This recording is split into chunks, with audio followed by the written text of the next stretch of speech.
బణకచెర్ల ప్రాజెక్టుపై దూకుడుగా వెళ్తోంది ఏపీ సర్కార్. గతంలో ఈ ప్రాజెక్టుకు ఒప్పుకున్న మాజీ సీఎం కేసీఆర్ ఇప్పుడు అడ్డు చెప్పడం ఏంటన్నారు ఏపీ ఇరిగేషన్ మినిస్టర్ నిమ్మల. అప్పట్లో కేసీఆర్ సీఎంగా ఉన్నప్పుడు రాయలసీమకు గోదావరి నీళ్ల తరలింపు ఒకటే మార్గమని చెప్పారని అంటున్నారు. కేసీఆర్ చెప్పిన గోదావరి నీటి తరలింపు కోసమే బణకచెర్ల చేపడుతున్నామని చెప్తోంది ఏపీ సర్కార్.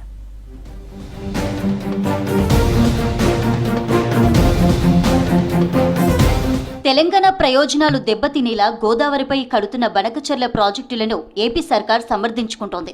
ఏపీ ప్రాజెక్టులపై గత బీఆర్ఎస్ పార్టీ అధికారంలో ఉన్నప్పుడు ఒకలాగా, ప్రతిపక్షంలో ఉన్నప్పుడు మరోలా మాట్లాడుతుందని విమర్శిస్తున్నారు ఏపీ ఇరిగేషన్ శాఖ మంత్రి నిమ్మల రామానాయుడు. కేసీఆర్ సీఎంగా ఉన్నప్పుడు రాయలసీమకు నీటి తరలింపుకు పూర్తిగా అండగా నిలబడ్డారని చెప్పారు. ఇప్పుడేమో అదే రాయలసీమకు బణకచెర్ల ప్రాజెక్టుతో నీటిని తరలిస్తామంటే రాజకీయాల కోసం బీఆర్ఎస్ విమర్శలు చేస్తుందని మండిపడుతున్నారు.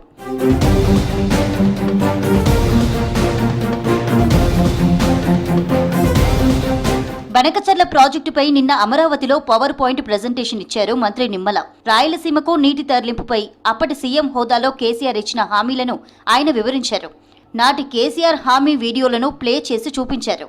2016 అపెక్స్ కౌన్సిల్ మీటింగ్లోనూ గోదావరి జలాల వినియోగంపై కేసీఆర్ హామీ ఇచ్చారని గుర్తు చేశారు. 2016లో జరిగిన మొదటి అపెక్స్ కౌన్సిల్ మీటింగ్లో సీఎం చంద్రబాబు ఇచ్చిపుచ్చుకునే రీతిలో వ్యవహరించారని తెలిపారు. 2 రాష్ట్రాల ప్రయోజనాలకు తగ్గట్టు నీటి పంపకాలు చేసుకుందామని అన్నారని చెప్పారు. అప్పటి తెలంగాణ సీఎంగా ఉన్న కేసీఆర్ కూడా గోదావరి నీళ్లను సమర్థంగా వాడుకుంటే మంచిదన్నారని తెలిపారు నిమ్మల. కృష్ణా నదిలో 2 రాష్ట్రాల అవసరాలకు 1000 టీఎంసీలు కావాలని చెప్పారు. అంత నీరు కావాలంటే గోదావరి నుంచి వృధాగా సముద్రంలోకి పోతున్న 3000 టీఎంసీల్లో అవసరమైన మేరకు సమర్థవంతంగా వినియోగించుకుంటే సమస్యలు పరిష్కారమవుతాయని నాడు కేసీఆర్ పేర్కొన్నారన్నారు.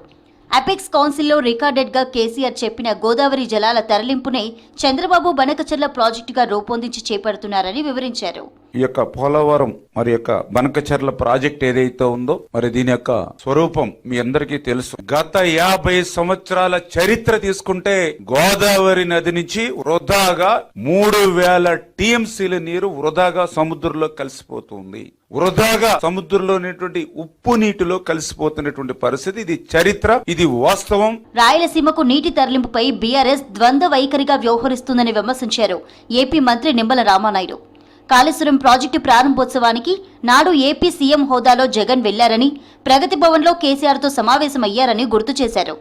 అలాగే నగరిలోని నాటి మంత్రి రోజా ఇంటికి కూడా వెళ్లారు కేసీఆర్. ఈ 2 సందర్భాల్లోనూ రాయలసీమ చాలా వెనుకబడిన ప్రాంతమని కేసీఆర్ చెప్పారు.